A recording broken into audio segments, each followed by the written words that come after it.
Welcome to CTV Sports and the fourth game of the World Polo 2024 Founders Cup, where we have Alegria going up against Casablanca. And once again, an absolutely wonderful view there of field number one. Slightly warmer than this morning, 81 degrees Fahrenheit. So let's hope it's not going to be too trying on those ponies. Yeah, and we have some amazing players ready to take the field. Let's take a look.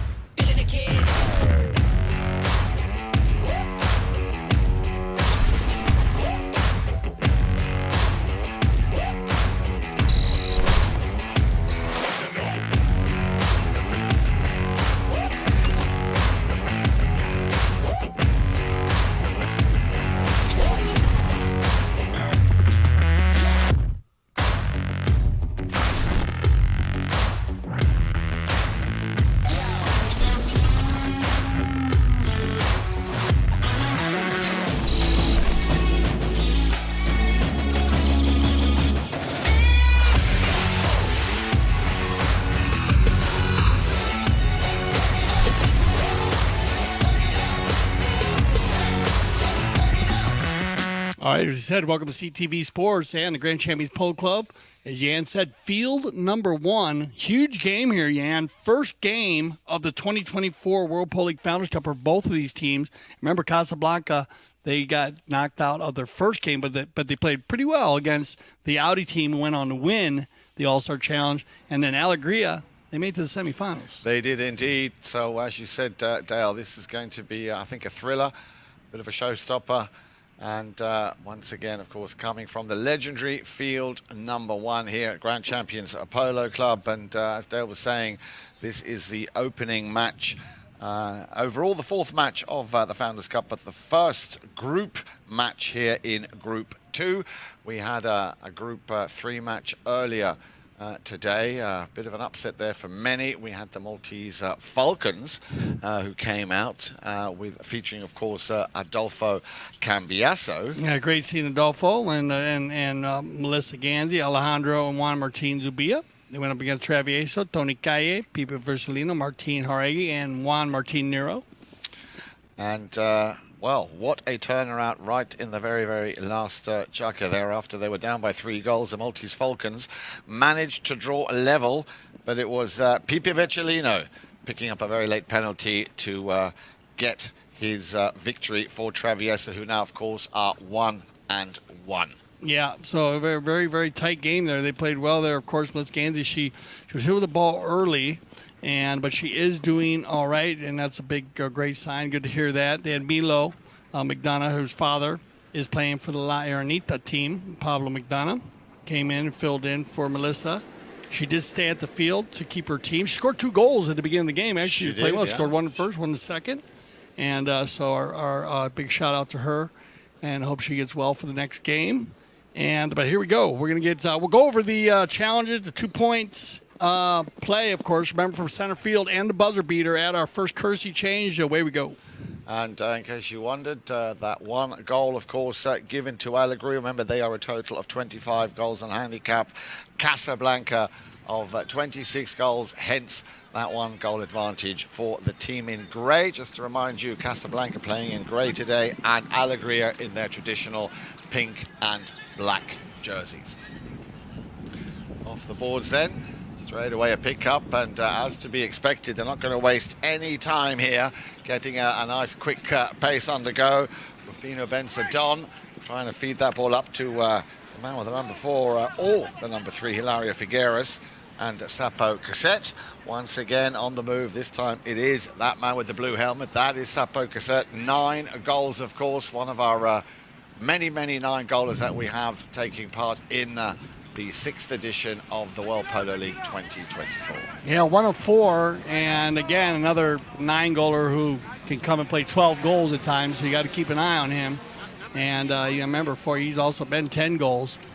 Great pace here by both teams. We figured that they would come out. They line up very similar, these two, hit and run. They start from the back with Hilario and, of course, Fred right here. And Fred, he's been playing great polo, and of course our first special guest, Fred Maddox, in the studio during the finals of the All-Star Challenge. Turn around quickly by Benzadone.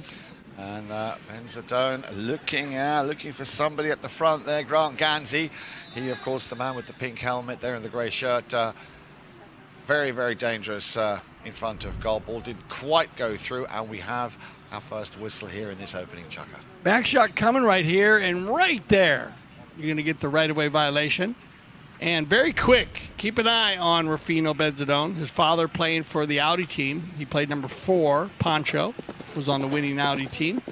And Rufino coming across there. And a right-of-way violation is the call. About 30, 40 yards off the center, so they'll bring the ball to center. And as you can see, Fred Maddox. And remember, he labeled Santi Tocolino.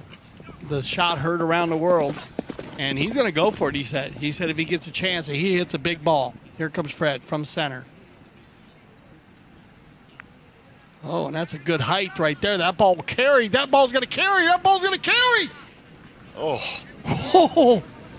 Really close. And, wow. He can't hear us, but there's a big applause going on here in the studio. Well done, Fred, and very unlucky there. But as he said, Dale, he said he was going to go for it, so. No, he told me when he was in here, when he was in the studio, he said, Dale, he said he's been practicing the different height. Remember, we saw it today. We saw a couple hit by, of course, there's some great shots today, and a great goal by Juan Martin Zubia from about 120, and then he had another one from center when they were down by 3, and he went for it. But you got to remember how high he hit that ball, because 300-yard polo field and 160 yards wide, so 150 from center. It's got to be a little lower, and even the one Santi hit was a little lower, and it did bounce in front. That ball was actually a little bit further than Santi's in the air, but just off to the side. Yeah, unlucky. Very unlucky. I love it. Well done. And Fred's going to get one. He said it's a different shot. He said 100%, Dale. He said you really got to figure, see how you more, because a lot of penalties you hit smoother and easier to try to get that loft. But on this shot, you got to have the distance. Yeah. And so you got to stay away from the loft, because you lose that 10 or 15 yards from center. It's a long shot. But what a try by Fred Maddox. That is special right there. So, ball went over the back line, and of course that means there will be a knock-in coming up for Casablanca. Good shot here from Hilario Figueres, another one of those super young, talented players. Of course, we know his dad, also a WPL superstar, been with us from year 1. I almost fell on my seat. Yeah. Sorry, but blew the speakers up there a little bit. I got too excited on that one. Man, that was great to see. I mean, I was here with them, and we talked a lot about it, how it could change the game. Well, it does in basketball. You know how they have the three-point shot, of course, and that's such a big part of the game. The game has gone from more of an inside game in basketball to the outside because of the three-pointers. And I see the game of polo developing that way in the years to come, Yan, because I see a two-pointer from like 120 being developed somewhere. Why not? And then 3 points from why not 150 being beaten. I mean, because that extra 30 yards is a lot. But you know that 120 is that special spot where 95% of the high goal players can put it in, because remember that also counts from when they're playing. Of course. So it doesn't have to be on a penalty shot. Yeah. So just we add that. I love the tournament committee adding that. And remember, we have the buzzer beater in line, so anything shot after the second horn, if it's hit before the second horn, that ball can carry. It will carry through. And that's a goal. And we'll have to challenge system as we have timeout on the field right here, attack time. Challenge system, each team will receive one challenge per half. And that's 2 challenges in a game. You got to use it or lose it. Some great challenges today by Adolfo Cambiaso and the Maltese Falcons team.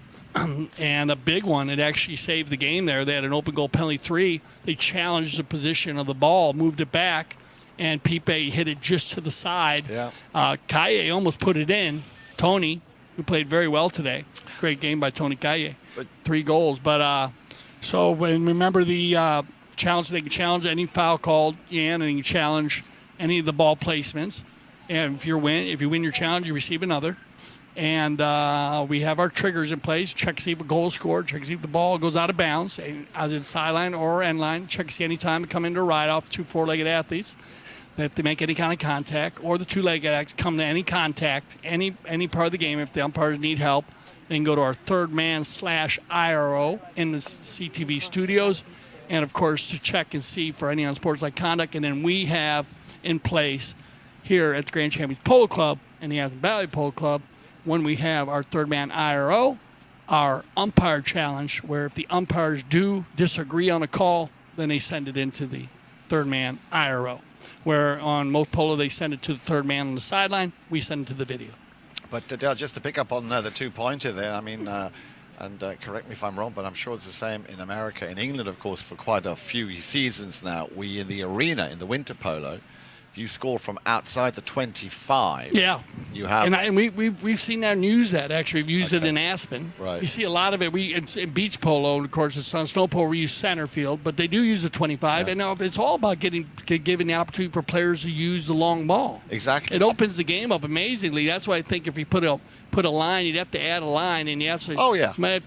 We got enough cameras to handle it here at CTV Sports, but the 120, especially with the drone, but that's an area, or even 130, you could put it at. But I don't know, it's just a thought. You know, we're always trying to raise the level, try to change things to the highest level. So we do at the Grand Champions Polo Club, Aspen Valley Polo Club, and CTV Sports, of course. I mean, the other rule that they have now also in England, which I think is, especially in the arena, which is very good, if you get a 25-yard penalty, you have the choice of taking that shot defended. You score, you get 2 points. You take it undefended, you score, you get 1 point. Well, what you can do here also, you remember, if they need to bring it back. Yeah. So if you have a penalty 4 and you have like 20 seconds on the clock, you're losing by 2 goals. Yeah. You can take it back to the center. Now, we do have an umpire timeout here, and it's just attack time for the official. Remember, the umpires, they change their horses at halftime. Very important. The horses that are ridden by the umpires. We talked a lot about today the positioning of the umpires. Very important. Yeah, and the umpires need to be able to get around the field. And when you have 9 acres of grass out there, and 8 players on each team, 2 umpires mounted, and like you said, we have our third man /IRO together in the studios, using the ability to have all our different cameras angles, and that's just taking the game to a higher level. So just a few more minutes, I hope, or I'm sure we will be back, but it gives us a chance to just bring you up to speed on what else has been happening today. Of course, this morning saw the start of the Halo 6-goal trophy kicking off, and in that opening game, Casimiro took on Pony Express. Casimiro also won that opening game. Yeah, congratulations, Casimiro. Indeed. First game of the season, right? 5 goals to 4, and that continues tomorrow at 10 and 10:30, but we'll bring you a little bit more info as we go on. But now, umpire back on the field, ready to allow Hilario Figueres to get things underway. We are still in the first chunk. A very warm welcome and a good afternoon if you just joined us. We are in the Founders Cup. We are in Group 2. Alegria in the pink shirts taking on Casablanca in the grey. Knocking coming here from Figueres, and he's going to find Sapo. And Sapo Cassette, as you said, Dale, on paper 9 goals, but what a beautiful pony. Look at the shine on that horse. Yeah, another breeding operation. As we talked, we have so many different breeding operations. Here, of course, Fred Mannix riding all of his, bring a couple of his ponies as he's playing today. But there's so many different breedings. Santarita breeding operation. You have the all the different families. Of course, the Pierre's family. You have La Dauphina. We'll go through a lot of the horses through the season with you because it's such a big part of the game. On the turn, on the move, Benzadone. And he found a little bit of space to work in. And in comes the challenge from Sugar Erskine. Still Benzadone, a little bit of a deflection, and he might just get lucky while just running out of Polo real estate there. But you can see Benzadone Rufino, he's clearly, out there with a mission. Yeah, no, he's an exciting player to watch. We saw that last year, his first year of the World Polo League, played with his father.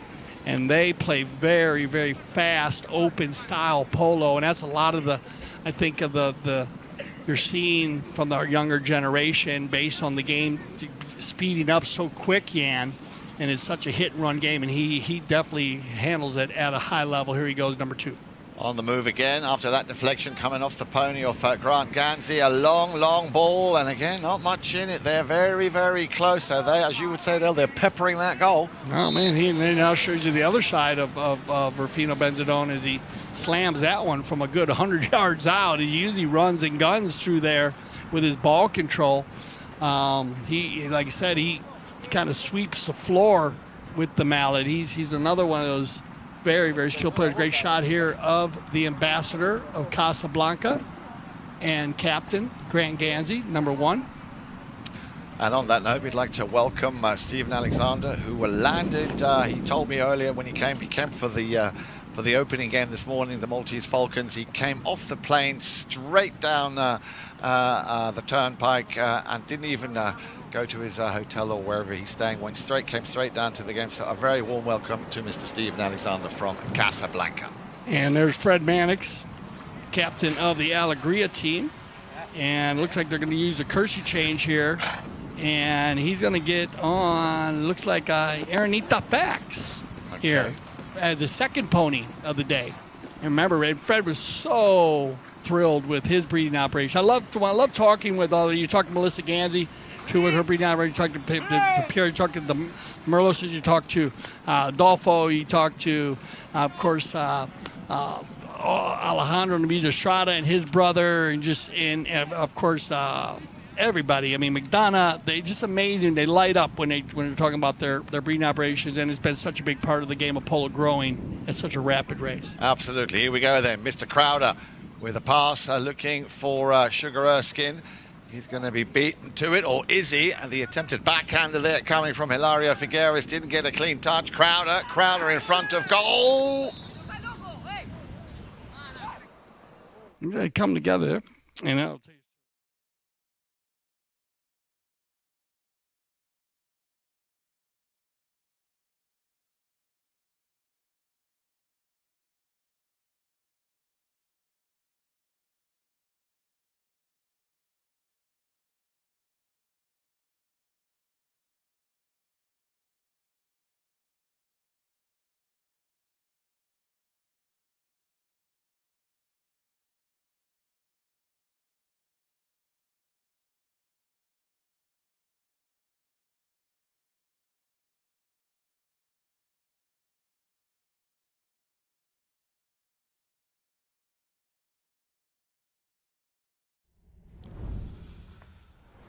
All right, welcome back here as we're in the first chukker of the 2024 Founders Cup.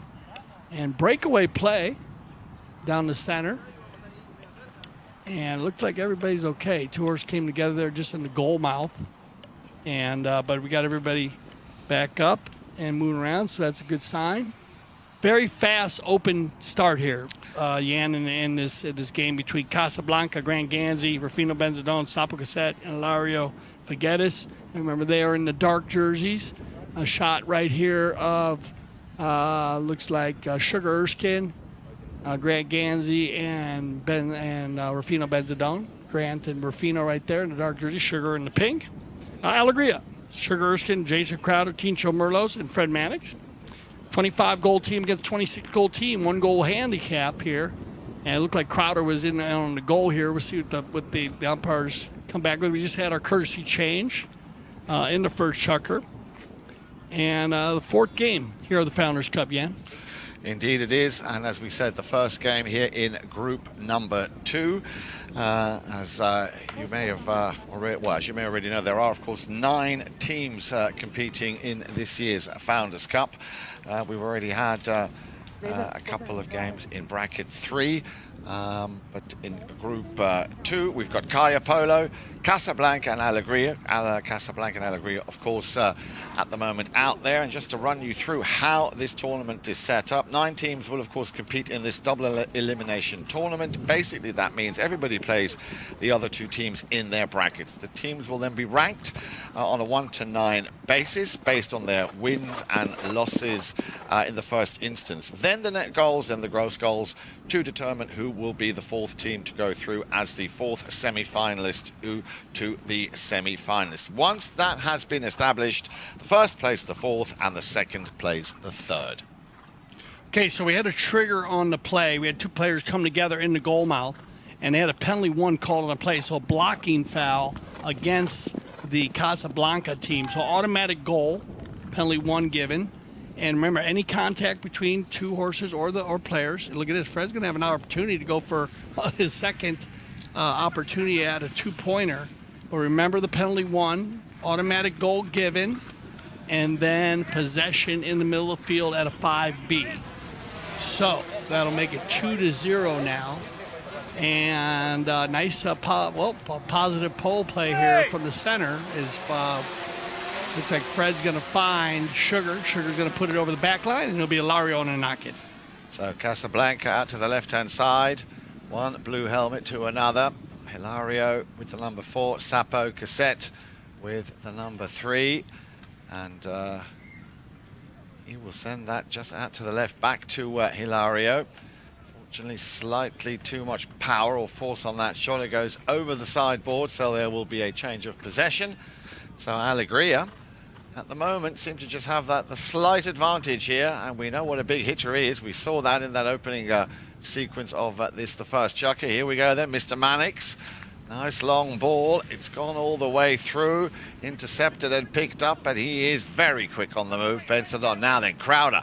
Nice little idea to play a little backhander. Jason Crowder saw that Tincho Merlos was going towards goal. And I'm liking the way this Alegria team are harmonizing here, and that's a fantastic under the neck shot, my goodness.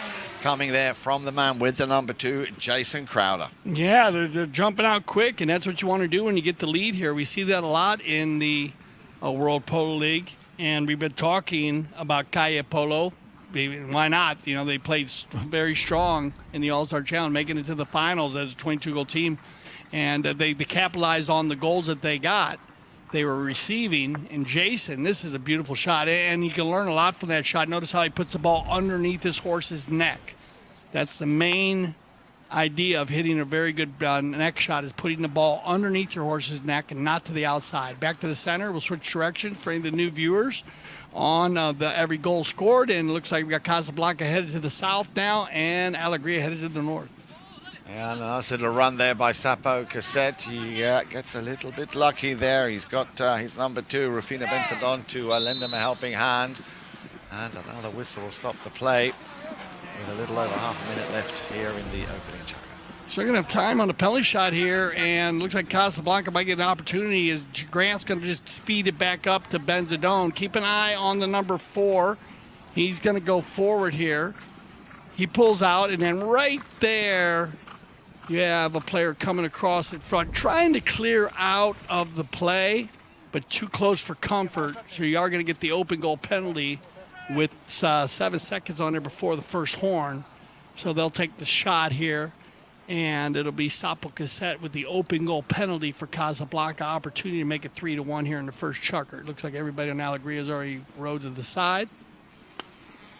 Sapo, no problem, gets the high flag, and you'll run out of time here before they get a knock-in. For a bowling, I apologize. If they get back in time as the time clicks down, but ball's still in the umpire's hands. So that's going to end it right there. So that'll end our first Chukker of play. And we'll get everybody on some fresh ponies, and we'll be right back for our second Chukker of the 2024 World Polo League Founders Cup.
Welcome back to CTV Sports. I'm Dale Schwetz. And I'm Jan-Erik Frank. A very warm welcome to you. And we're live from the Grand Champions Polo Club, field number 1, 2024 World Polo League Founders Cup, game number 4.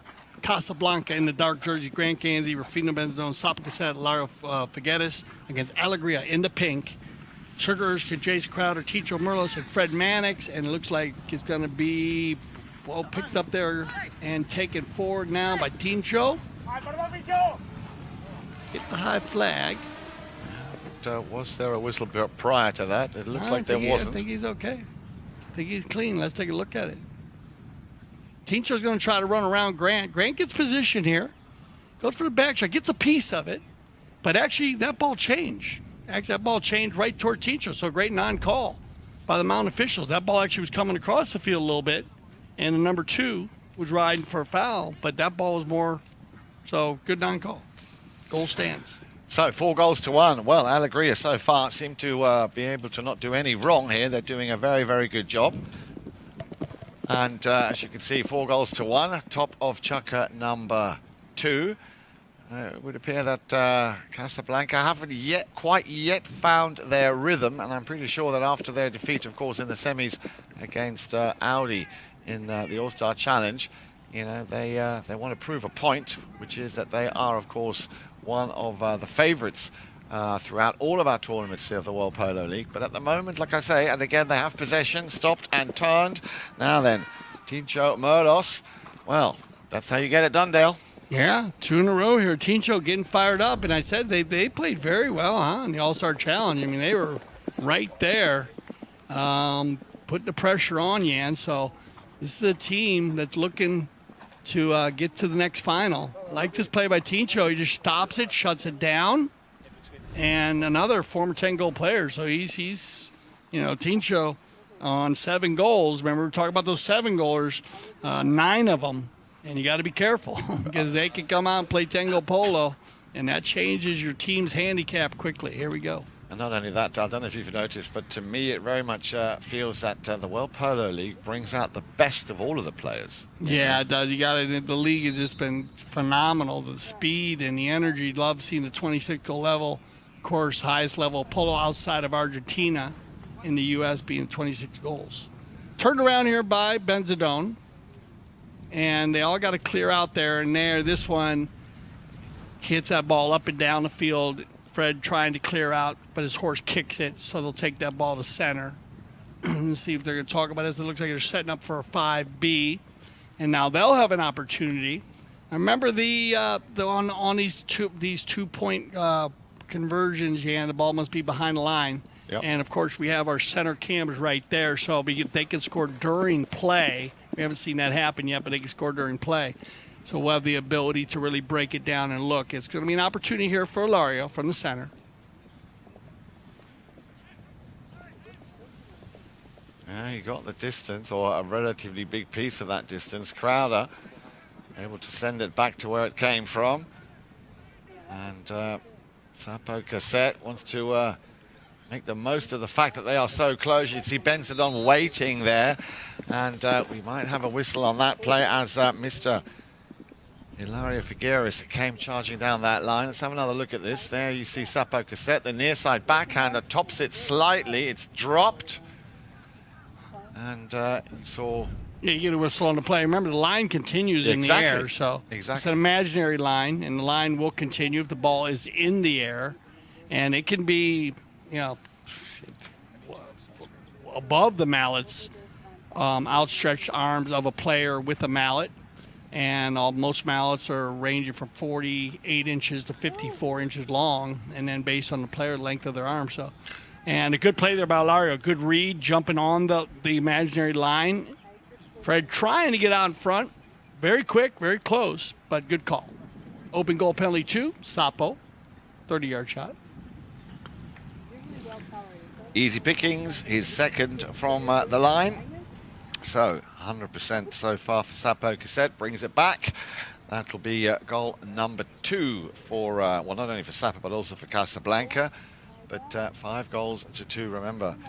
2 goals scored in the first Chukker, that 1 goal on handicap. That can and very possibly could make all the difference right at the very end. Another 2 goals picked up by Tincho Merla so far here in Chukker number 2. So here we go then. Ball back in play. Still a good 4 minutes left on the clock here in Chukker number 2. Turned around and held here by Sapo. And good move there by the Mount official just to get out of the way quickly. Sapo's going to shut it down and control the ball here. So Ticho slows him down a little bit, tries to get his players in front of the end, try to get on the defense. Picked up. Fred backed up nicely by Chukker. Looking for Crowder. And now Sapo. Yeah, Benzadone had to make a little bit of space for himself there. Sapo Cassette on a very, very quick pony. Sapo, it's a bit of a bouncing ball. Cassette under the neck. Yeah, he just got clipped there right in the very last second. Oh, well done. Well done. Power polo right there, Grant Ganzi. Falls in the rumble seat. You're going to get a courtesy change here, but watch, he's going to fall in behind Sapo. See how he's right there, right in behind, follow behind, watch the ball play, comes off, gets hooked, he's right in line, no one can get with him, and then just fire. And well done. Knows where the goal is, doesn't need to look at it. Great goal there by Ganzi. So they are chipping away at that 5-goal lead, or the 5 goals already on the account of Alegria. As you said, a cracking goal there by Double G. And, I like how he has developed so much in the high goal level. You even see it in the lower goal. He's playing the 12 goal. Yep. Very great team. It was fun watching them play their first game, as we have Juancito Bellini back in the saddle, and playing with a group, his great group of friends, and they they're gonna go far. Grant, Santos Bellini, Wesley Finlayson, and Juancito Bellini. They won 10-8 over Dead End West Haven with Max Torkva, Evan White, Santi Javajol, and Manu Vijamil. Good game, but fun watch to play. But they're playing that, they get that high goal rhythm where they're hitting. And you can see Grant, he fell right in line, and he's so used to it now, he didn't have to look at the goal. No. Knew exactly where the goal was, stay in line, Gets behind Sapo. Sapo playing the advance. He knows he might get hooked. He gets hooked. He's already ready for the back shot. And a great goal, man. That's just being ready to go. Super strong player, 3 goals. So everybody back out on the field after a very quick courtesy change. Now they're in front of goal, and we do like it when he goes up to the front door. And Mr. Calgary, Mr. Fred Mannix, picking up his first goal of the match. So after what looked like to be a bit of a solid comeback from Casablanca, the answer here after the throw-in straight away from Mr. Mannix. Yeah, Fred playing a couple of his horses from his breeding operation here. He had Alberta Peroni in at the beginning, the Dark Bay pony. Oh, yeah. And then he had Alberta Mas Ancha. He playing now, so a couple from his breeding operation. And he told me they still, a lot of the players, like they buy the horse from other operations because everyone suits horses. Of course, yeah. So it's great to see that. It comes around. But, great set there and a nice goal by Fred, man. So on the move then, Casablanca would like to pick up another goal in the 2.5 minutes remaining here in Chukker number 2 on the doorstep. Nicely done there by Fred Mannix. Not only a very, very good goal scorer, but also somebody who knows exactly how to clear a ball when it comes a little bit too close for comfort. Yeah, his father, Fred Sr., played a lot of polo. He talked a lot when he was our guest, Jan, about you having the same bloodlines that his father was breeding back in the day. So that's kind of cool, too, how the families carry the bloodlines of the horses on. And also a lot of the different breeding operations will mix the bloodlines. They might buy a horse from another bloodline, mix with their bloodline or their studs. And it's just been amazing for the like I said, back in the day with us, it was a lot of race horses. A lot of stuff like that. Now, and you had a lot of horses being bred, but not like they're breeding them now. And it's just been amazing for the sport. And look at how beautiful these horses are. I mean, just unbelievable. Look at the shine on this horse here, Sapo Cassette. Of course, they have their breeding operation also. Sapo from outside a bit here, 60-yard shot. Stopped in the tracks there by Mr. Crowder. Jason Crowder, another one of those all-round talented polo players. And such a nice guy, both on and off the field. Little superstitious. Likes to change his helmet throughout a game, not just once, sometimes 2 or 3 times. But you know what? Why not? Yeah, his dad did the same thing. Steve Crowder. And like you said, he only wears certain numbers, so just like some players. Don't shave before they play. You know how it is. Whatever makes you click. Back shot coming from Sapo, picked up here by Benzadone. Ball coming off the sideboards. Remember, when that happens, depending on how much power is on that ball, a new line is automatically created. The nearest player towards or on that line will automatically be awarded said line. And Mannix now, and now, was that a whistle because of delay of game? We'll have to wait and see what the umpires made of that. How did you see that, Dale? Well, they came together there and made contact. I think Ruffino was maybe looking for an early whistle. Watch when he turns up here. He's going to slow it up here. Keep an eye on number 1. He comes from behind. He almost gets caught on a cross hook there. But right here, when he comes back in, watch, take the forward, kind of stuck there, kicks the ball. And that's where you got to get the whistle. And remember, they want that open there. Of course. So the play on the game on the thing, the umpire is going to be saying clear first. They're always going to give the defending player the opportunity to get out of the way. So I'll run you through it. So the Benzadone brings it forward, comes off the boards, and the umpire says clear. That's the first thing the players are going to hear. The players know that. They know they're going to hear clear. Giving the defending player the opportunity to get out of the way. That way you don't have players on the offensive side fabricating fouls or getting fouls that maybe they shouldn't get, and it slows the game down.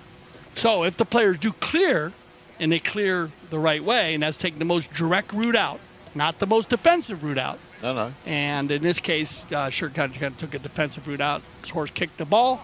We're going to move that down to the 60-yard mark. You got to watch out for those fouls, remember? And Sapo's going to drain another 3 for 3 from the penalty line. Well done, Cassette. Indeed. So, Sapo Cassette picking up his hat trick. And let's have a look at the clock. A little over a minute. It's a great procedure, Jan. Yeah. The clear and the back of the day when we were umpiring, we were telling them, get out of the way, move, this and that. They put all that together, and it's opened the game up completely. Ball is back in play, and Mr. Mannix, let's see if he did what he did at the beginning of this Chukker. came up, the rotation working very well on the near side, and did that ball, I think it... Wow, that's a great No, it save. That amazing save by Alegria. Did it go across or not? But Well, it looked like Fred was taking it in from the bowl end. Great play here by Fred Mannix. And he goes near side, drags it, and then that's a neutral ball, and that's a save. Wow. Well done, Alegria. That's playing the game all the way to the end of the field, Jan. Great second effort there. Good little play here by Alberto Masancha, by Fred Mannix. I said from a breeding operation. Little mare got him out in front. Yep. I think, and it's a great trigger here. So they're going to trigger this play on the back shot. So they triggered it because you saw the view we had. Yeah. But the earlier view, you couldn't tell. Couldn't tell that. Couldn't tell. I mean, I don't think anybody could tell. And I think it's a great trigger by the umpires. And then the ball was hit out of bounds. It was a safety, but great save by Alegria. So they'll bring the ball back to 60 for a penalty 6. It'll be Tincho Augustine. Tincho Merlos' first 60-yard shot today, and his first penalty shot today. Actually, the first goal shot penalty for the Alegria team. They had a penalty 1 in the first Chukker. And Tincho, he's a sharpshooter, so we'll see how he's got it dialed in. Nice, easy, moving horse right here, Merlos.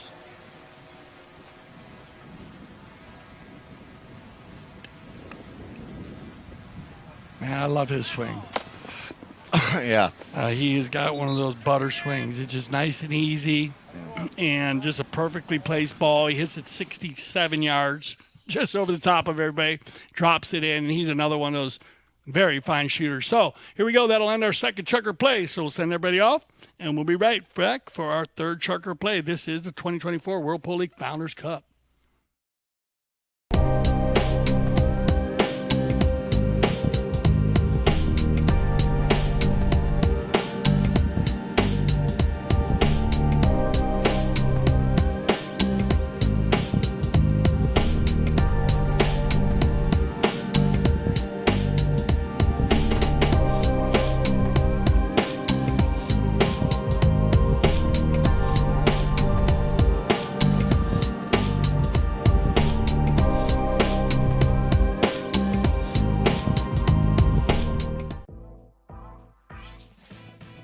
Playing in a dedicated women's polo league is great for progressing your polo. It's great for us to play together as women, to have a chance to take to the field with some of the best polo players in the world.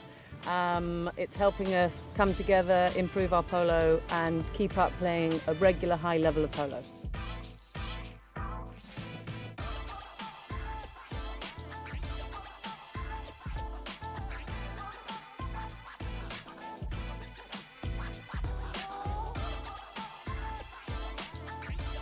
Like, I'm learning so much. I am shadowing some of the best women players in the sport, and it's just been an incredible journey, really.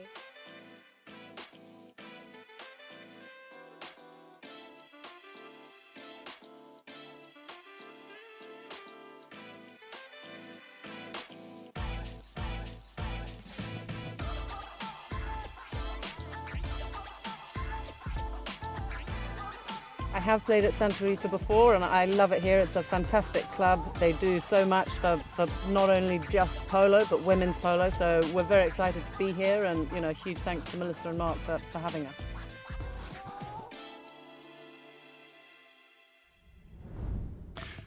Okay, third Chukker action, Grand Champions Polo Club Field 1. And this has been a good one. Alegria, Casablanca. It was 3-1 after the first. 1 goal given to Alegria. And then evenly matched in the second Chukker. Both teams scoring 3 goals. And look at both these teams, Jan, very strong for the penalty line. Sapo 3 for 3. And Tincho with 1, but a very nice penalty 4, or penalty 6, actually, a safety. So both teams shoot one in home. Fred Mannix can't give Fred almost making a 2-pointer from center on the 5B to start the game off. That was super exciting early. So here we go. Two matched up very well, 7-4. Well, we did expect that, Dale, and I think things are going to get only get better and better throughout this game. Both teams now very much running and playing their game. 7 goals to 4.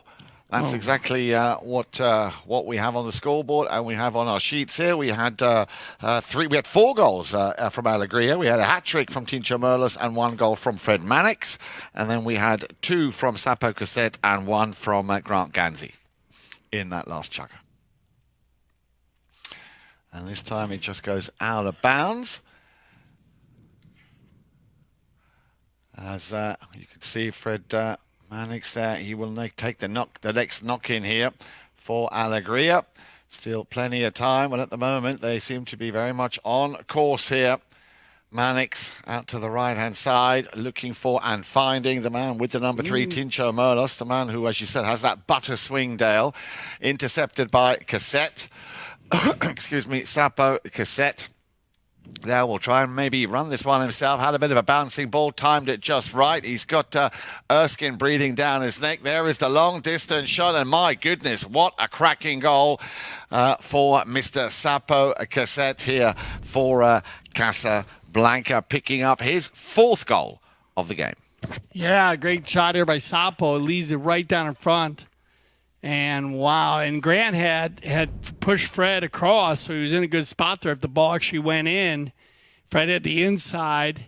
And you usually like to have that inside where you're pushing, but Sapo hit it so well, it goes through the goal. Well done. Good shooting by Sapo today.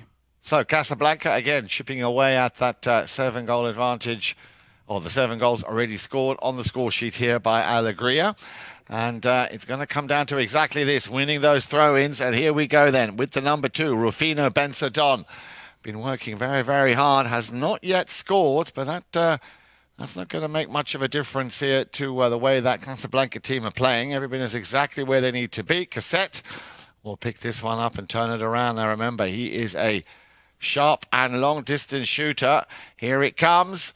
Well, he took a big swing there. Down the line comes Hilario. Ganzi will leave the right of way here to Rufino Bensadon. So over on the far side of the field now then, the last man in defence, and that, of course, Chukker Erskine on the boards. Oh, Mannix, lucky that ball went just out to the, to the left-hand side, and that backhander should have really gone through the uprights. Yeah, but he's okay there. Actually, the angle. Oh, did Sapo put it away? That was tight, man. Wow, that was not an easy goal here. Did Sapo get that one in there? It looked like it might have went wide. I thought the ball went wide to the right. Yeah, that ball's going to go wide to the right. That was a tough shot. That ball was on the end line. I mean, there's no angle at all. So actually, Fred missed it. It didn't hurt him at all. Actually pushed the ball so far to the right. Sapo, he went for it, I mean, he's made those before, but that was not an easy shot at goal. So they're going to win the ball here, though, on the knock-in, and at Casablanca. That ball just roll off the field. So just coming up to the, just under 4 minutes left to play here in the first half. Really sure that there will be plenty to talk about here in that halftime break. We're going to have a slightly earlier than normal, well, not by much, courtesy change. Both of these teams going to their pony lines, which once again gives us a chance to pick up on what we started off by telling you earlier. Remember, the Halo 6 goal started this morning. Casimiro taking on Pony Express. They won that opening match 5 goals to 4. Now, the action in the 6 goal continues tomorrow. Of course, remember, you can watch everything on CTV Sports, 10 o'clock. Tomorrow morning, Victory 1 taking on Victory 2, and then straight after that, Bushwood Pink will be taking on the Polo School. So back-to-back Halo 6 goal games tomorrow morning, as I say, starting at 10 o'clock. And then in the afternoon, very much looking forward to winners of the All-Star Challenge. Audi will be taking centre stage when they face La Irinita. And I remember Audi, of course, a team that are in bracket number 1, playing alongside, against La Irinita tomorrow. And the last team in that group of 3 is, of course, Team Senfest. That tomorrow, as I say, at 4 o'clock. But remember, it starts off in the morning with the Halo 6 goal 2024, coming from the lovely Santa Rita Polo Farm. Yeah, the 6 goal's been competitive. Yeah, it's been fun to watch. And, of course, remember we cover everything here on CTV Sports, 6 to 26. And the ladies were playing today. Yep. They played this morning. And you see a couple commercials. If you are interested in playing in the women's polo, the ladies league, you can get in touch with Kale Newman, our general manager, or director of operations, Wamblini, or, of course, Lena Kala. She, first her, Melissa Ganzi, starting only women's league in the nation. I didn't realize that. Yep. And that's amazing because women's polo is just grown. Oh, incredible. Man, it's amazing. But not just here, also in Europe. No, all over. I know, Yeah. all over the world. They're all over. Well, are you kidding me? And I mean, the women's Argentine Open, and the U.S. U.S. Open, women's Open, all the Opens are just been phenomenal. And also, you get down even into the lower. Like if you watch like Santa Rita, they're playing. They got the kids playing this afternoon at 5 o'clock, and the young ladies are playing well. We have a lot of young ladies also play at the Aspen Valley Polo Club all summer long. So it's just fabulous to watch it grow. Here we go, 3:40 on the clock. Sapo. Nice little backhand, and wait while he was waiting there, but he's going to leave it for Rufino Bensadon. And then keep an eye on Hilario Figueres. He will try and drag a player, leaves it behind again. Sapo Cassette. Nice combination play here from Casablanca. Now then, has he got the horsepower to get round the outside of Jason Crowder? He did. And we will have another late whistle here, Dale. Look at the man in the grade 2. So both teams still have challenges. Remember, we've had a couple triggers here in the first half, and I thought they were very highly used triggers by the umpire squad. We get a right-of-way violation, and we'll see if they decide to use it. Third Chukker. We had our courtesy change. I wouldn't be surprised if you don't see some triggers or see some challenges used.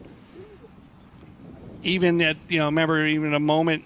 They think it gives an opportunity also to give you a chance with the challenge if to get your team organized, rest the horse.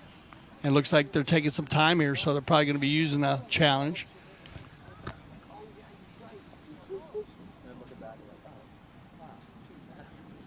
Okay, so we have a foul against Alegria on the right-of-way violation. They challenged it.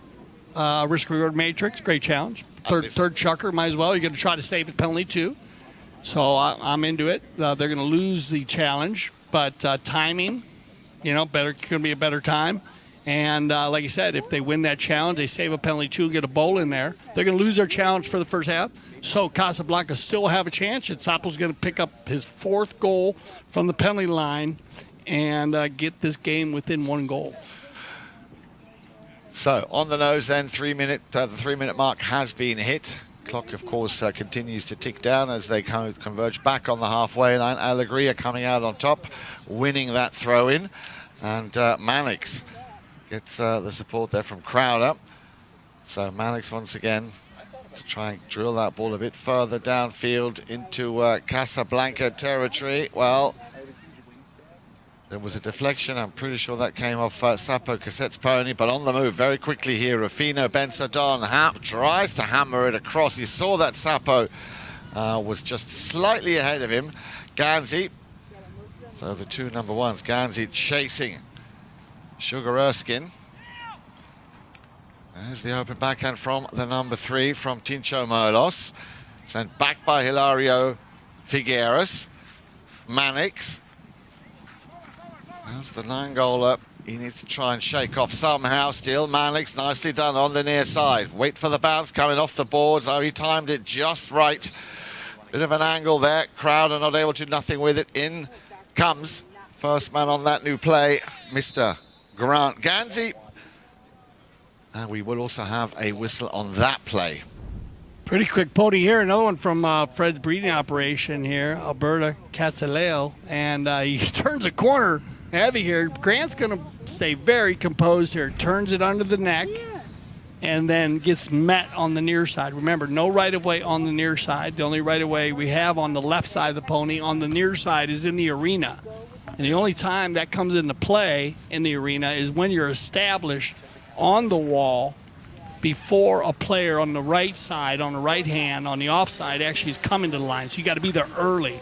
On the field, on that play, Chukker would have to jump the boards, and then he'd have to meet Grant. And when he's clearing out, he'd have to give Grant a play. So he would have no play, and Grant would be off to the races when he turns and meets him on the near side. So they're going to bring that ball down inside for another penalty shot here. Sapo's been deadly from the penalty line here in the first half. Opportunity for the equalizer again. Yeah, he certainly has. Total of 4 times from the penalty, 1 out of play. So this could be goal number 6 for Sapo Cassette.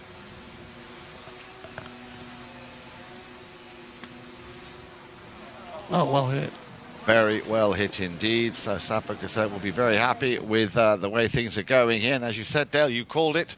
There is the equaliser, and still a minute and a half left to play. So after a little bit of a, I don't want to say a shaky start, but not quite the start that Casablanca had hoped for. They've come back quick though, huh? Very quick, very together, very composed, and are now playing their game. Back to the halfway line we go then, waiting for one of our 2 mounted officials out there, of course, to throw in the ball. Alegria winning this throw-in, but that will be short-lived as Rufino Benzadon steals it back. Sapo Cassette, in comes Sugar Erskine to try and get that ball out of that medley of players. On the move once again, Benzadon. And as you said, Dale, extremely quick. Can he beat Crowder? Little under the neck shot. Where's that one going? Well, that is just a beautiful, beautiful ball. Man, Rufino Benzadon, hellacious there as he takes the ball all the way through every watch. He wins one play here, gets away from Fred. Then he keeps it down, tries to run by Jason, but he holds the mallet back and he flips it over the top, hits Jason's mallet back so he can't hook him, and then snaps a 50-yard near side neck shot for the goal. Dale, that's why they call it the World Polo League. Man, that'll make you feel good right there. Yeah, that's going to end. That's going to end. Look at this. Costa's going to come back and take the lead here. So we're going to send everybody to the tents. Let them meet with their coaches, trainers, get organized for the second half. We got a great match going on for you here at Field 1 Grand Champion Polo Club. Stay with us. We'll be back here on CTV Sports for the second half. Oh, they give you one more shot here? They might get one more shot. So they must have a foul right in there. Right in the bowling when they came back. I apologize. So they are. They must have been right before the horn in there. So they'll go ahead and give it a shot. And Sapo's been deadly. So once again, I beg your pardon there. They had a quick foul right as they came back. And so Sapo's getting an opportunity to put them up by 2. 60-yard penalty 4. And he's got it dialed in today. Wow. Sapo Cassette is on fire here. 6 penalties and 3 chukkers. Sharpshooting 9-7. Now we'll send him to the tents. So stay with us here. We'll be back for our second half. CTV Sports.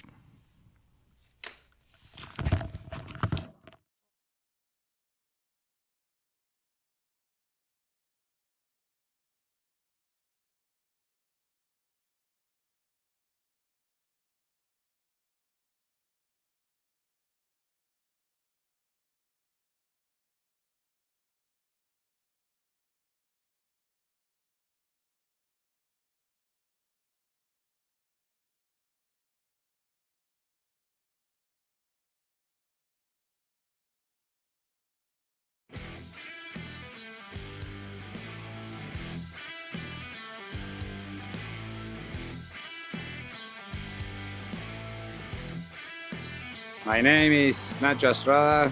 I'm from Argentina, 8 goals. Hilario Figueras, 5 goals from Argentina. My name is Martín Jauregui. My handicap is 6 goals. I'm from Argentina. Silvestre Novillo, and I'm from Argentina, Buenos Aires. I'm Tomás Pieres from Argentina, and I'm 6 goals. Francisco Spinacci, and I am from Argentina, Buenos Aires. I'm Juan Bolini, and I'm a 3-goal polo player right now, but it could be 8, and I'm from Argentina. No, actually, now I'm American. No, here is amazing. The view, the fields, Everything is super nice. Question is what I don't like about Aspen. I think I like everything about Aspen. The weather, the field. Right now in the summer, I would say the best club in the world. Friendship, the people, the scenery, everything. This is my 7th year coming in a row, and I feel like I'm at home right now. So me and the family were around like we know the place for a long time, and we enjoy the summer a lot. When I come here, winter and summer, I actually like Aspen more in summer. There's more stuff to do. All the mountains around here, like it's a pretty nice place, and it is nice to play because there are very good horses, and I play with a lot of friends. No, I like the polo, the horses, and the people. I like to do mountain biking and to go to the lake. Yes, going to the lake, stay here in the barn, everything. It looks amazing. It's my first time here, but all the things they're doing today is amazing. So I'm gonna be enjoy, and I appreciate to inviting me to be here in the season. Christmas in July, kids are always looking forward for it. The day they come to Aspen, they know they relate it with Christmas in July. It's an extra that they have here.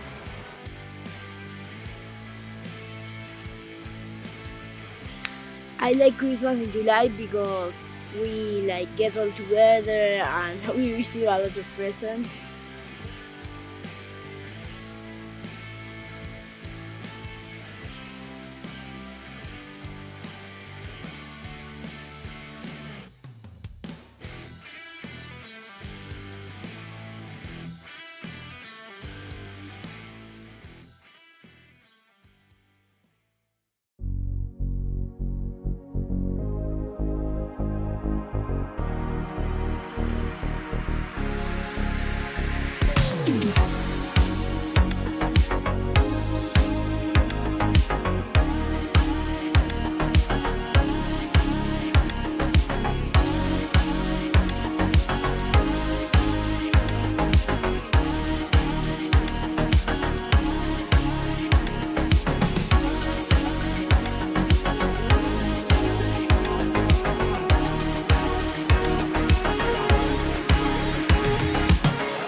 Welcome back to CTV Sports. I'm Dale Schwetz. And I'm Jan-Erik Frank. A very good afternoon to you if you've just joined us. Live from the Grand Champion Polo Club Field Number 1 2024 World Polo League Founders Cup, Casablanca. Jan, you want to go through the teams one more time for maybe some of our fans that have just joined us for the second half? I'd be delighted to, Dale. Thank you very much. So, in the pink shirts then, the traditional pink shirts that we know from Alegria, we have at number 1, the South African Chukker, the 6-goaler.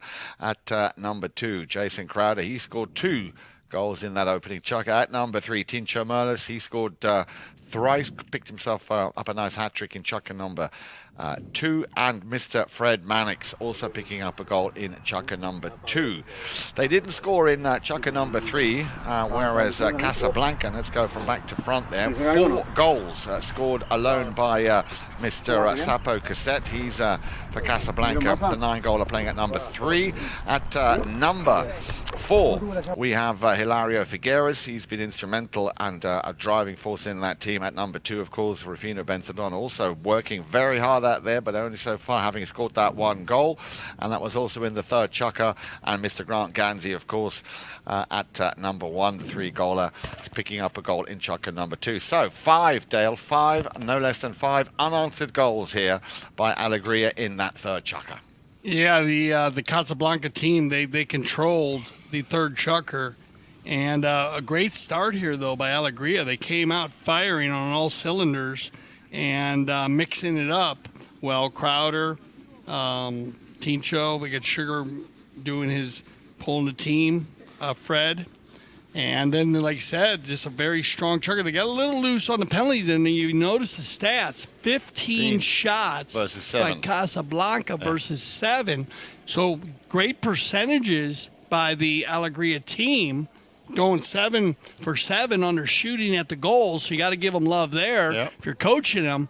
But the opportunities that Casablanca's getting, Alegria needs to tighten up on that defense. Without a doubt. And be careful of the penalties. Now, they got a little loose on the penalties because right now, Sapo is on fire. 6 penalties, 3 penalty 4s, 3 penalty 2s. Here we go, second half action. And of course, Dale, I'm sure you'd agree with me. What you can't do at this level is get complacent, no matter how good of a start you might have had. And if you especially look at chukker number 2 there, 4 goals to 3, so a total of 7 goals scored. But Alegria picking up that 1 extra goal. Ball thrown back in here to get the second half underway, and we have our first whistle on the play. Yeah, quick whistle after the bowl in. 2 players come together, just blocking foul. They'll drop that ball, and if you remember, if you're tuned into the first chukker, Fred Mannix, he hit a penalty 5B, bounced 1 time, a yard or 2 left of the left post. So he is definitely has the opportunities here to go for the 2-point conversion. Remember, got the challenges in place, 2-point conversions from center, beyond the line in the center. The buzzer beater, hitting the ball that continues after the second horn. Here comes Fred on the 5B. Wow, another one. This one's going to go. Oh, man. Unlucky. Very unlucky, and Chukker charging down through the line, and he might just get the whistle he wanted. You can see the disbelief there on the look of Hilario Figueres. Well, another thing about it, the ball being up in the air here, does Chukker get under it enough time? Because if it is hit high enough, it might be a great read by Chukker, but does Hilario get it turned? Ooh. So... the speed here, you see. Yeah, well done, Chukker. He's going to jump on this. He's going to catch Hilario on the turn to the right. And that's about as close as they can get. That really is. So, a little bit of fortune and a bit of a, well, I don't want to say a misfortune. That was another monster drive there by... monster and positive possession. So that's a good play. Fred's going for the 2-pointer, but good read by Chukker because the ball was hit a little bit higher. We talked about how it's got to be a little bit lower to get that 150 out of it, the 155, 153 anyways. Try to get over the line. So open goal penalty 2 for Augustine. And he's been 100%. Great shooting by the penalty shooters today. So, what they needed, and I'm sure they spoke about that. I'm sure they would have spoken about chukker number 3. 5 unanswered goals. That cannot be the way forward. So, clearly, the effect of the coach and the team captain there of what I'm sure they spoke about in the halftime break already showing dividends very early here in chukker number 4. So, the best possible start before Casablanca, who were definitely on a roll there in chukker number 3, start running away with things. Crowd up, and we spoke about it earlier, Dale. There he is with a different helmet on his head.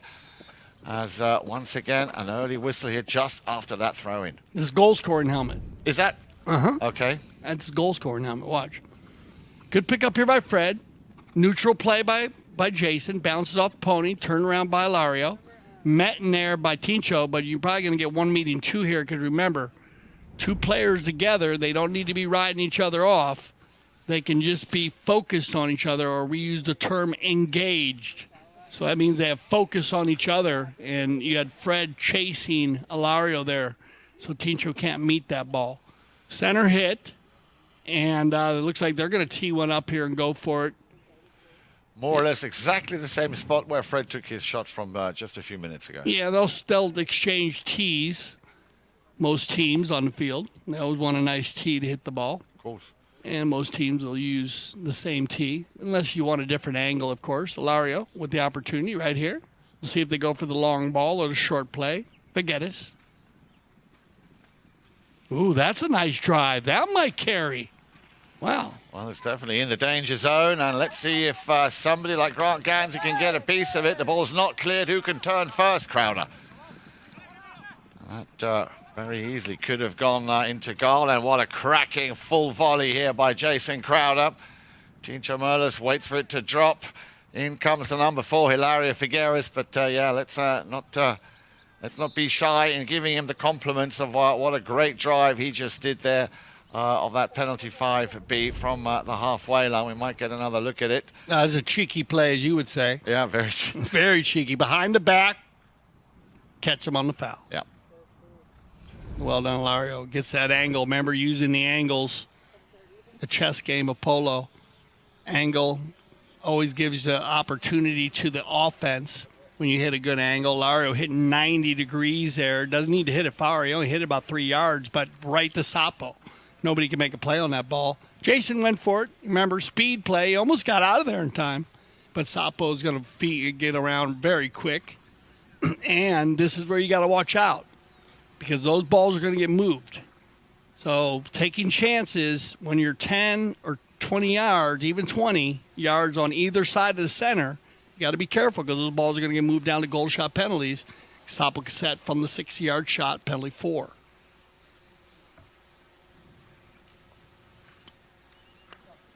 Oh, surprisingly, hit that one low.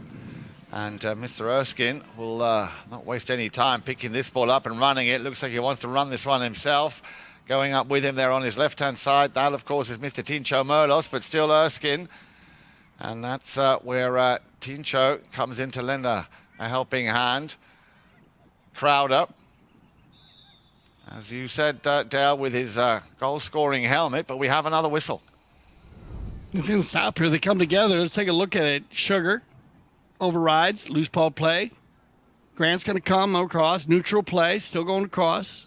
Who's going to jump on the right of way? And right there, Jason on the near side. Remember what I said earlier? No right of way on the near side. Give you a good example. If you have a player running down the field on the near side in the outdoor polo game, and a player comes 90 degrees across the field, that player needs to jump the boards and change to the offside. Yeah. You can't just ride down the field on the near side on the board and say, I got control of the game. It doesn't work that way. You got to give a play to a player that comes across on the offside. Yeah. So right there, Jay's going to come on the near side. You have players moving forward. And remember I said, anything around the center, they're going to move it. And we're going to go back to the 6-yard mark. So let's see if it will be the man with the number 4 in his, on his back there, Hilario Figueres. And my goodness, he's been hitting that ball so well, so crisp. And on that shot that he took just a few moments ago, 15, 20 yards, if that. And that ball would have been through. And Grant nearly able to just steer that one in the very last minute. So good defense by Alegria and Crowder, who was able to clear it. But now Mr. 9-goaler Sapo Cassette, who, well, the score sheet says it all, Dale. 5 goals in that third chapter. Now back in line.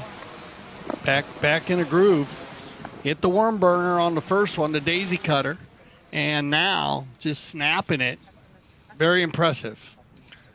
So double figures then. Casablanca once again creating that little cushion. I'm sure another 1 or 2 goals would be what they want to get into that real comfort zone. Alegria need to continue the way they started at the moment. If we just isolate this Chukker, it's a goal apiece as Mannix. And this is what we like, don't we, Del, when that rotation works. And Mr. Mannix decides to run the ball himself. Wait for it. He's teeing up the under the neck. Here it comes. There it is. Just shaving the front of that goal mouth. Well done, Fred.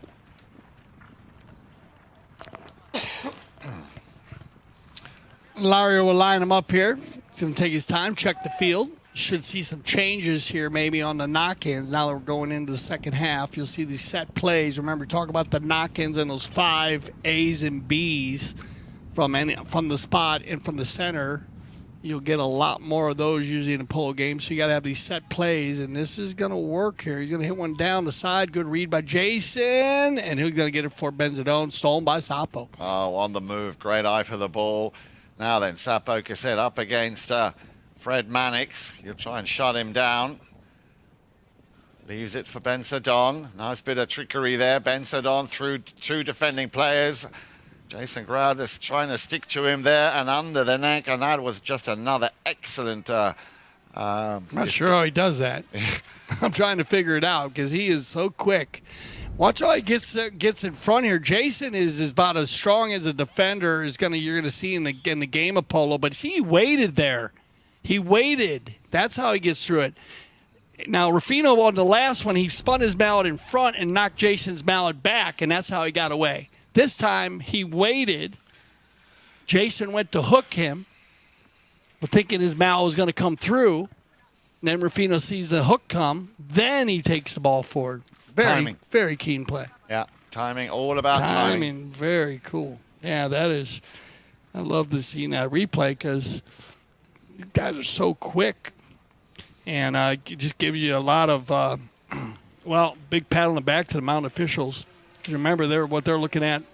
They don't have the luxury. No, they don't. And they're doing of the slow mo and the replay, and of course that's why we have our third man /IRO and the opportunities for the mountain officials to use the technology as much as they need to bring the game to a higher level.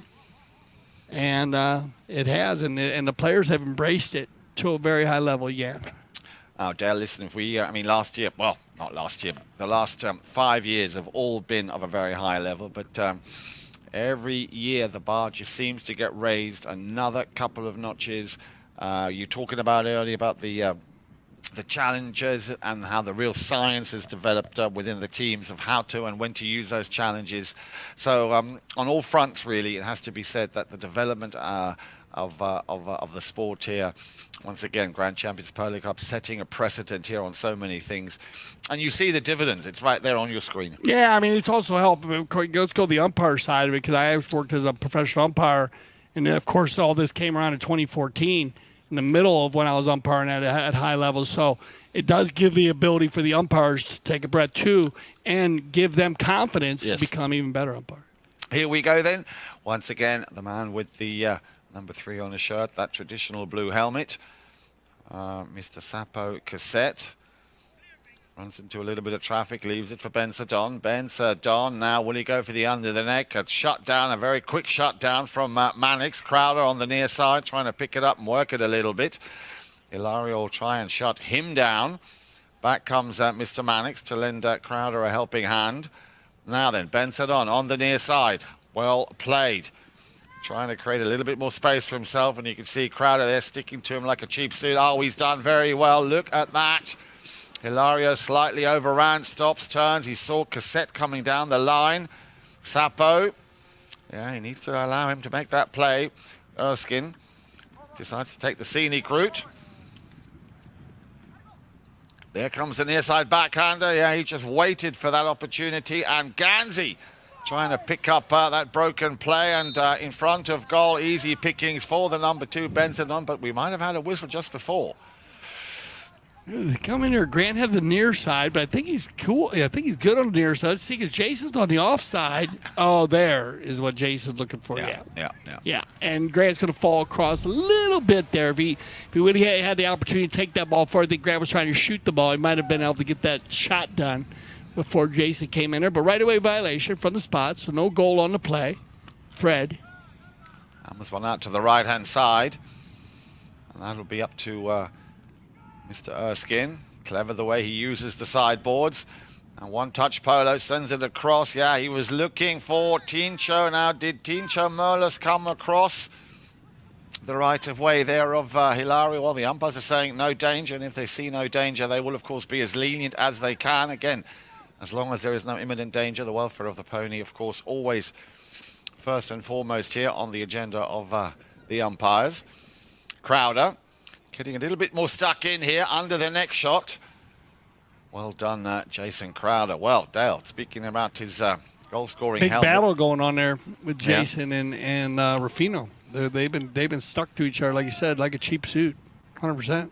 They're fighting, getting it done, and both players playing very well. It's going back and forth. It's gonna be fun to watch these last two chukkers with these two with these guys, and also everybody very, very strong on the rotation. Both teams. Sapo. Cassette now, waiting just a moment until his attacking players are where he wants them. Intercepted. And that will be Mr. Mannix. Mr. Mannix, we know what a big hitter he is. Has he hit the target? Ooh, just wide. Remington. Now, Dale, I must ask, I mean, we see Sapo Cassette. We've always seen him in his blue helmet. We've spoken about Mr. Crowder and his changing of his helmet, his good luck charms. What was your thing back in the day? What was it was superstitious. No? No. You didn't start with your left boot first? Like Adolfo said, just try to get the W. You want to win. More you win, the better you feel. But now, I think preparation, Jan. Yeah. I'd say preparation was the biggest thing. I think if you prepare, and that's more probably Memo Gracita, win off the field and you win on the field, and also you don't go to the field nervous. So that's probably my superstition. On the move here, Grant, does he have enough time?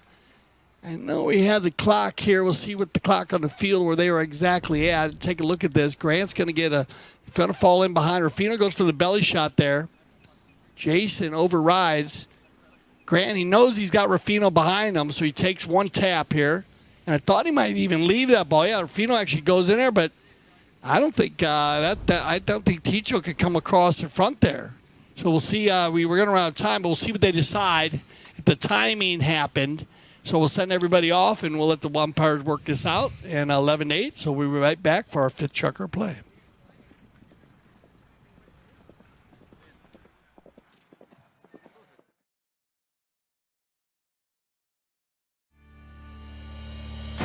When I founded the Taqueria 48 years ago, the goal was to service polo players fieldside and carry a complete line of polo equipment. Since those early days, we now carry everything for the horse and rider. Anything that goes on or near a horse, you're likely to find here in our store. We still have polo equipment made by polo players for polo players.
Okay, here we go, guys and girls, ladies and gentlemen.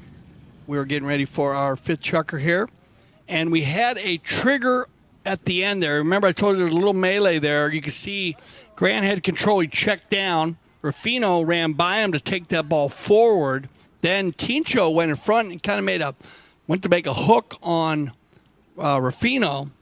And they triggered the hook. Now, remember I told you about the triggers. If you have two four-legged ads come together in any ride-off or a different play, and if you have any two-legged athlete, of course, come together on a hook or a tight play, and the umpires aren't 100% sure, they can use the third man / IRO to help them make a more precise call, and he did catch him on the hand. Right. So you must be in control of your hand amount 100% of the time on the polo field. Dangerous use of the mallet.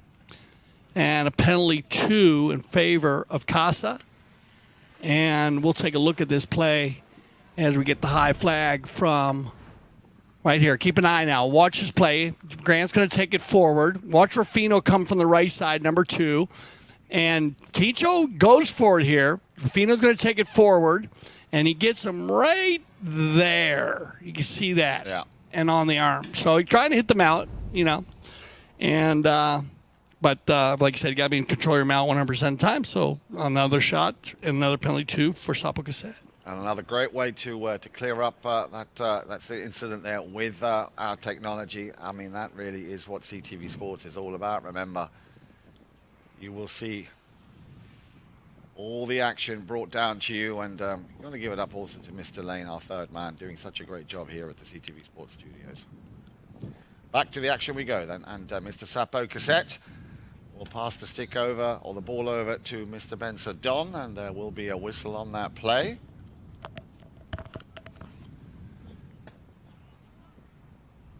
Another watchful eye. Let's have another look as it comes on your screen. You see Sapo Cassette here, turns, contact there.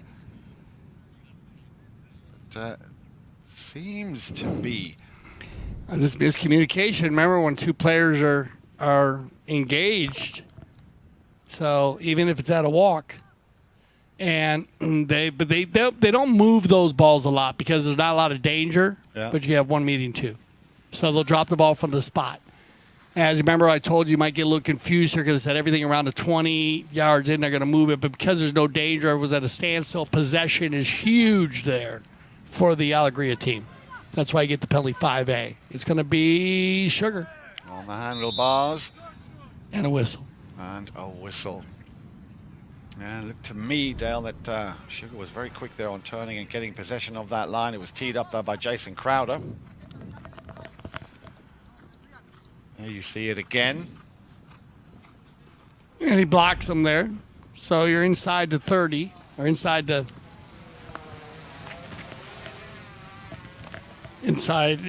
actually inside the 40.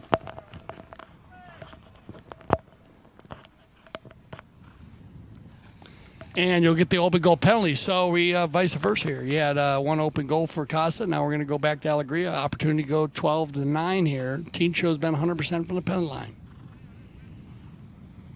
He's going to keep it going. He is indeed. No mistake there. Tincho Molas picking up his 5th goal of the afternoon. So 3 goals just separating these two. Casablanca at the moment on course to pick up their first win in their first group game of the Founders Cup 2024. Yeah, very high-scoring game. Both teams, the offensive attack is dialed in today. And the penalty shooting has been phenomenal by both teams. They have been right on cue. They're going to slow down a little bit. We're going to get all the bowlings right here in front of you. I guess they're going to take time just to check. A little timeout. Check the ponies, make sure everybody's okay. Looks like they're going to let Jason change here. Safety always first. Great job by the mounted officials there. That what they'll do there anytime there may be an issue or a player could feel something with the horse or an umpire, they'll evaluate the pony. So the players don't jump off their horses. They want to evaluate the pony before the players jump off the horses. And the reason why they do that is that way you don't have players just jumping off the field. It can be dangerous for other players when you're riding around the field at full speed. So that's the procedure they'll use. And you can see right there that one of our mounted officials right here in front of us evaluate the situation. And that gives Jason the opportunity. They'll give him the opportunity to let his pit crew, trainers and grooms, bring him another horse. And they'll go ahead and examine or check out or make sure everything's okay. And then if everything is then that horse is allowed to come back and play, of course. But always safety and of course emphasize that with the four-legged athlete. And the reason why, well, as we said, we were talking earlier this week about we bring the horses to the field and we play the horses. So, and that's why you have so much safety and rules that are designed for safety of the amazing horses that play the game of polo.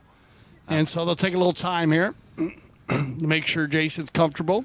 And we'll start the action back up at 5:38 with a bowl-in from the center, or right here in front of us. All of our bowl-ins are going to be right here in front of us for the second half. International rules, tournament conditions. Again, I like the yellow and white. As I say, most stylish umpires in the world here at the Grand Champions Polo Club, World Polo League, Aspen Valley Polo Club. No, I'll say tournament committee and their wardrobe that they have, the different colors. I like that.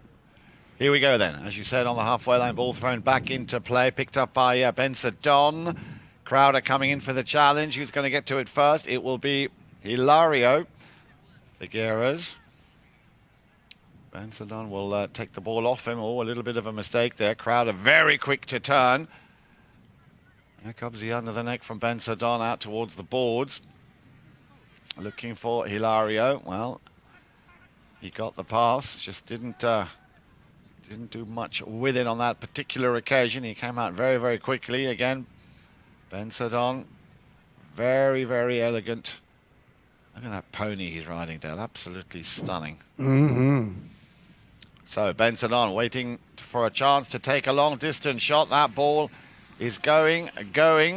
And Erskine in front of goal, able to just pick it up, and Hilario nearly on the turn, able to put that one through.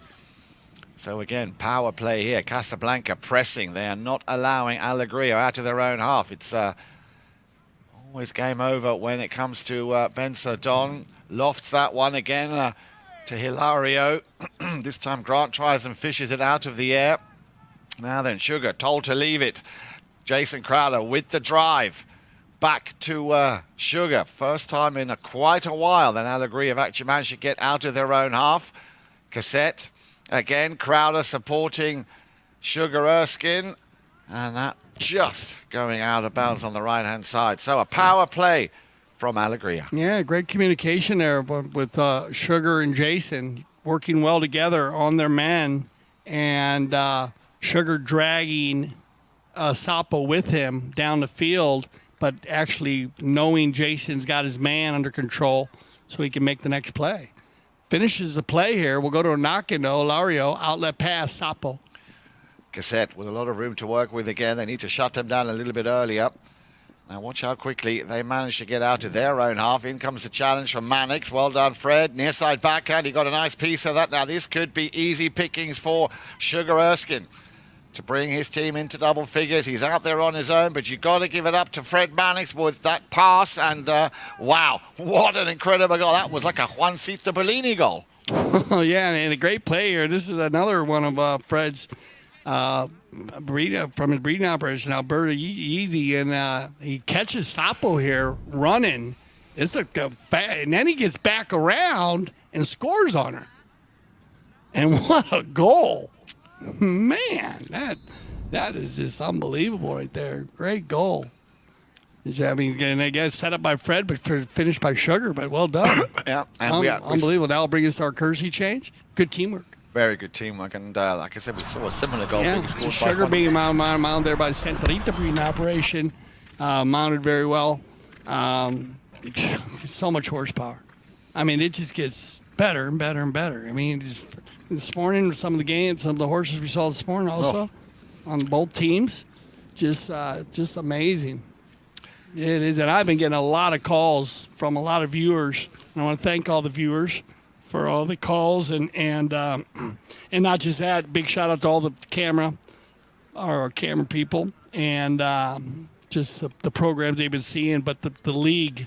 They've just been so turned on with the 26th goal, just seeing the level and the speed and the pace. And it's so good to hear that from the fans that are watching. So I'm glad everybody's enjoying that. Good shot here of Augustine Tincho Merlos talking to his team down there, kind of placing horses around. You can see pointing on them. Remember, horses, they'll change horses during the courtesy change, but all players are going to most players are going to have horses down at the far end. They're going to have an extra spare horse. So they're going to have a horse they use, they're playing. They're going to have a horse they change on for the courtesy change. Then they're going to have a horse at the other end, just in case they need to switch on to that horse. And then they're going to bring up another horse on the far. So they're going to have 4 horses every chukker that are available to them if needed. You say, why do they need that many horses? Well, maybe they're on a running horse, a speed horse, and then they're playing, and the man that they're playing against, or they find in that chukker the opponent is on a handle horse, or they might be, or vice versa. They could be on a handle horse, and their opponent could be on something that they need to match up a little better. So they'll switch up the horses, have them in different areas, have them the ability to jump on those horses, so they can match their competitor.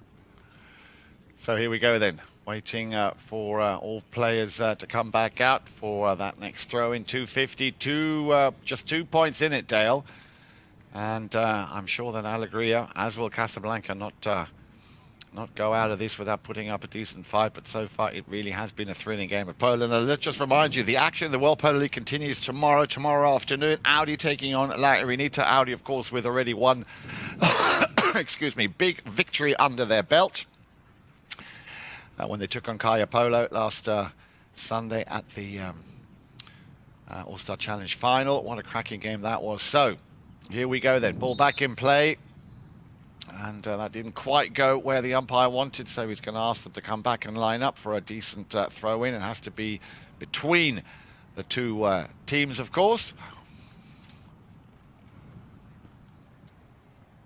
There it goes.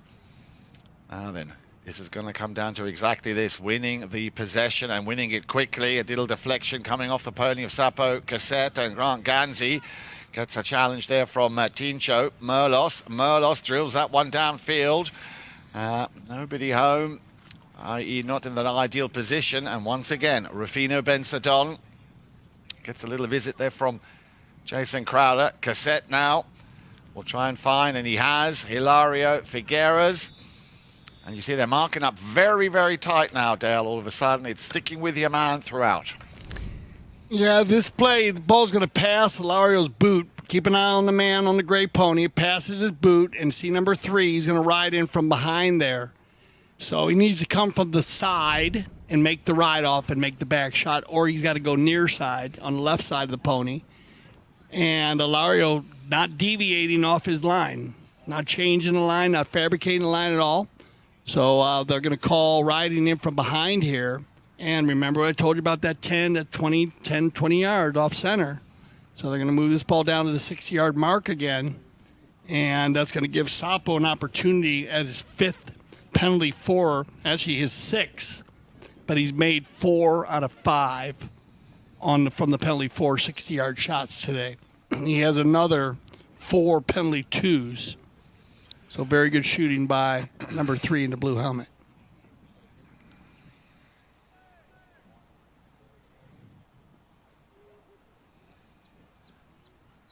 He used to play against his father and his uncle. Many, many years.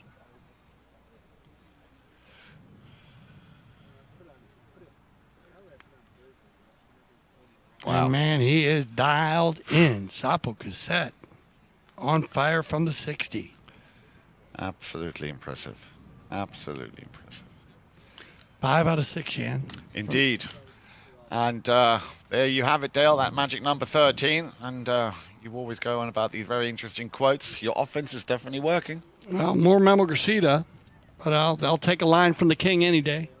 But, yeah, his ideas were, your offense, and Adolfo will tell you the same thing. Those just that your offense is definitely, your offense attack is working, and it looks like both these teams are right there to look to go even over that here. We're only still in the 5th chukker with a minute 30 left. Here we go. Then, Sugar Erskine would love to put one up on the scoreboard, but there's just no getting through. Casablanca shutting that goal down like Fort Knox, making it very difficult here for Alegria to get through. As once again, cheeky little steal here by Sapo Cassette, Tincho Merlos there. Very, very fast horse here, Jan. And actually, this is a Fred switched on to a Machita Machito's pony. This is Electra, and that's from Mariano Getty's breeding operation. So a little different change of pace. Wanted to throw in there just Mariano's. Well, I think he won a couple. Had one of the best playing ponies in the finals, didn't he? Of his breeding operation. Good shot there, and they're going to get the high flag right at the end. Grant Gansey, again, with eyes in the back of his head, just knew where the goal was. Watch this as that ball comes to him. And, well done, Grant. Cool as you like. That is a great play, Grant Gansey. I mean, that is just composure at the highest level. And no one could come. No one could make a play because they weren't on the line. He was 100% on the line. All you had to do is wait. Yep. If they come, he gets an open goal penalty too. I think that's the second goal he scored on the back shot today. Yeah, exactly. Good shooting. Very good shooting. Little conversation. I think Fred wants to talk about it, but I think it's a good non-call. Didn't Grant have control? Well, let's see. We're going to get ready for our sixth Chukker. You don't want to miss it. Stay with us. We'll be right back for our sixth and final Chukker.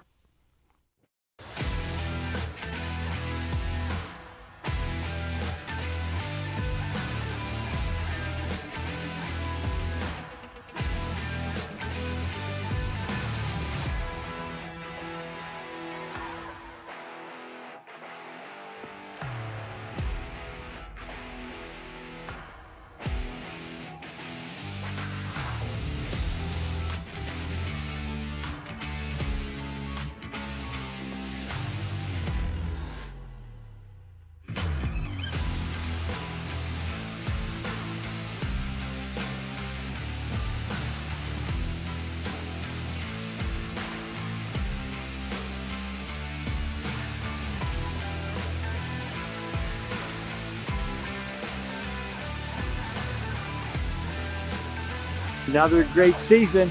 We had a blast this year. Great fields again. They keep getting better and better. And we got lucky with the rain this year and had a lot of fun polo. There's nothing better than being out here in Aspen, playing with these great people, amazing views every day. I mean, how could you ask for more? Best part about being out here in Aspen for the polo is the fields, the community, Melissa and Mark, the great competition, and the amazing horses and how the horses enjoy being out here. I love the town, I love the valley, I love also spending time here in Carbondale. So I just love this place in general. I have a lot of friends, I've made lots of friends over the years. The Ganses have created a spectacular place here that has become a really important summer destination for polo in America. Aspen, I love it that our family's around, there's a ton of horses, a ton of golf, and a lot of fun polo. So.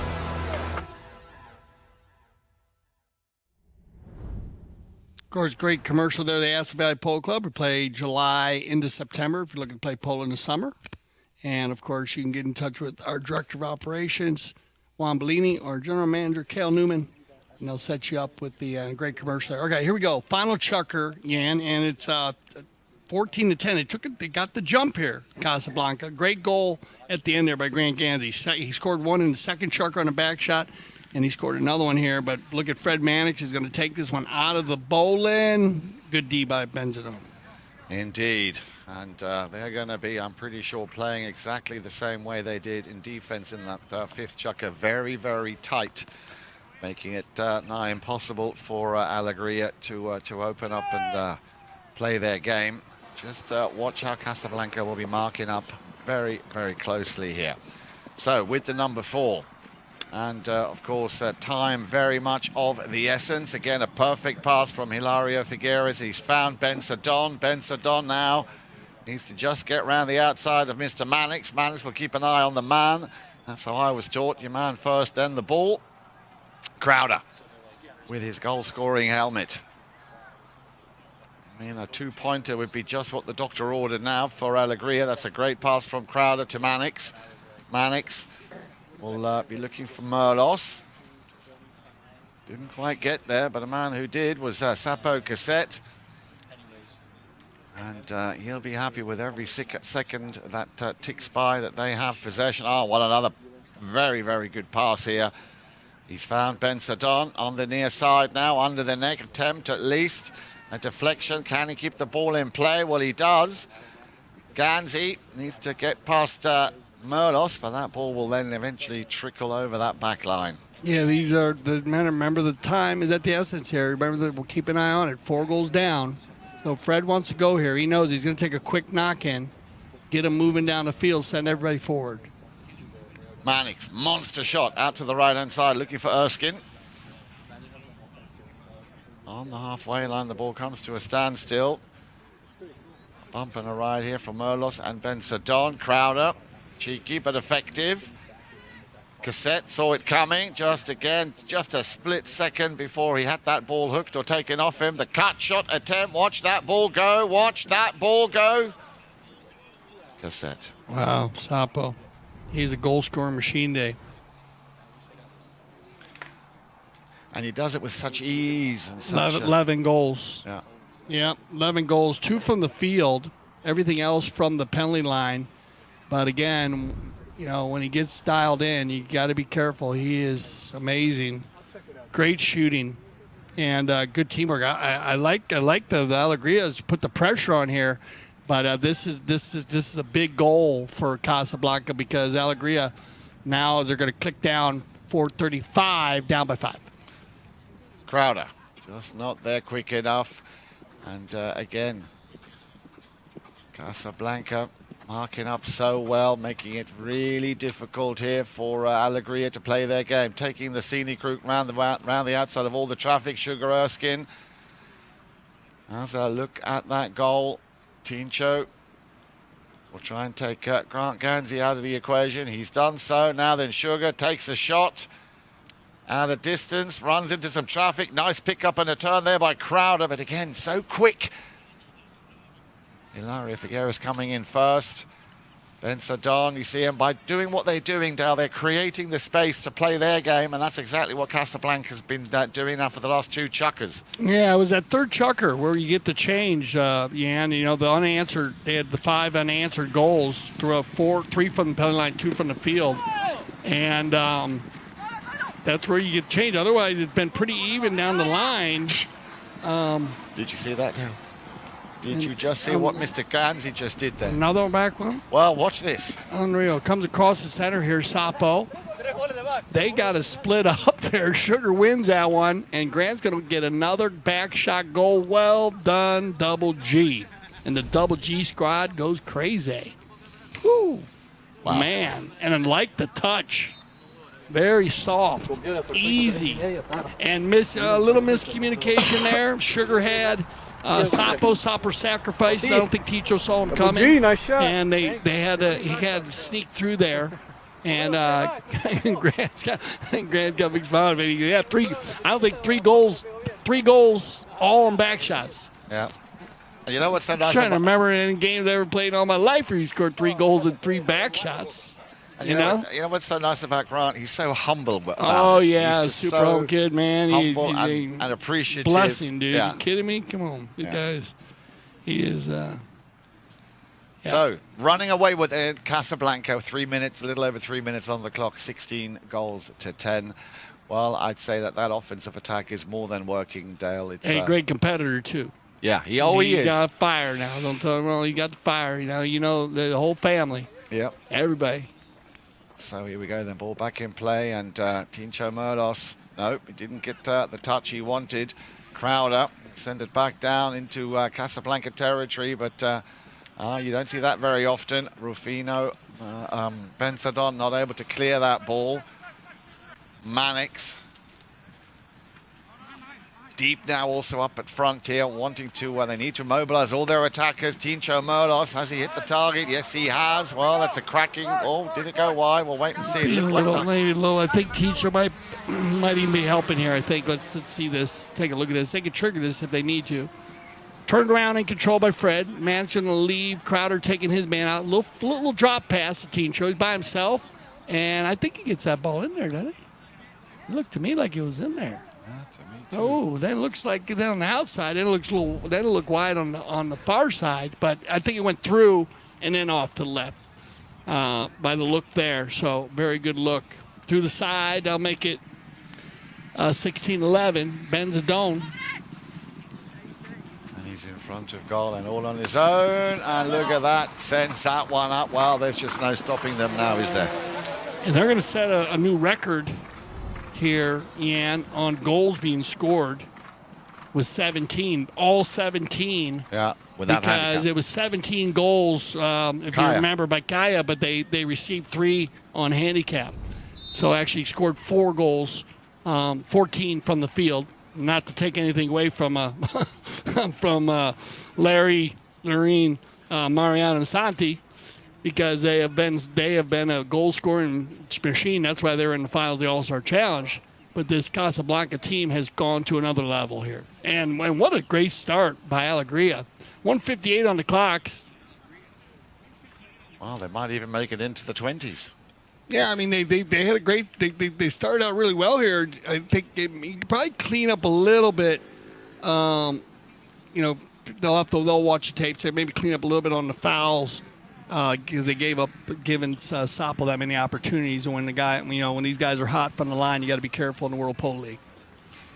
So that ball coming off Jason Crowder, and we will have a change of possession once again in favor of Casablanca. Hilario Figueres. I wouldn't be surprised if he drills this one after tapping it maybe once or twice. Yeah, there it is. The long, long ball. Another monster shot. I've very much got him down to one day hitting at 2-point conversion. Merlos stops and turns, controls it nicely, sends it back, goes over the halfway line. Hilario said, okay, well, you know what? I will send this one a bit further downfield. Here we go then, Hilario Figueres. Or he might even decide to run this one himself. Well, that's exactly what he's doing. He's saying, get out of my way. There is the chip shot to Ganzi. Will he get another piece of it? Merlos. And it'll be left for Mannix. A minute left on the clock here in the 6th and final Chukker. A little bit of a change here. They take it in the side here. 30-second horn's already sounded, so they'll play this out. Big difference on the stats. Looking there, we'll see our final stats when they come up here, Jan. When you look at the penalties, though, the difference was Alegria, the Casablanca team, they gave up 5, but they gave up 4 3 5Bs and 2 5As. On the other side, Alegria gave up 6 4s to sides. So that's where you get a little bit of a difference, and because it's I think the score here. It's 17-12.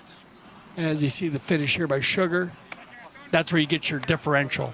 So they'll figure that out. They'll tighten that up. They'll watch the video, get it figured out, and that'll go ahead and end it. We're going to take a look here at our final stats, and I'll be able to point it out to you. But that's a big difference. And if you look at it, see fouls committed, it's only 10 and 8. Not that much of a difference, no. But they had 6 4s. Yeah.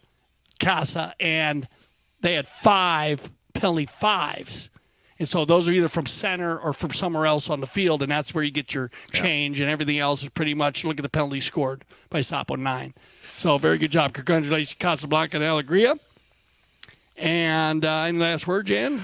Well, my last words were that I hope that you out there watching on CTV Sports have had as much fun as Dan and I have had bringing it to you. And a polite reminder that not only does the 6-goal, the Halo 6-goal continue tomorrow morning at 10 and 11:30, but the World Polo League continues tomorrow with the freshly baked winners of the All-Star Challenge, Audi, taking on La Unita tomorrow afternoon at 4 o'clock. For Jan Eddick Frank, I'm Dale Schwetz. I speak for everyone here at CTV Sports. I say thank you for making us the leaders of polo broadcasting. And always remember here at CTV Sports, we love the polo.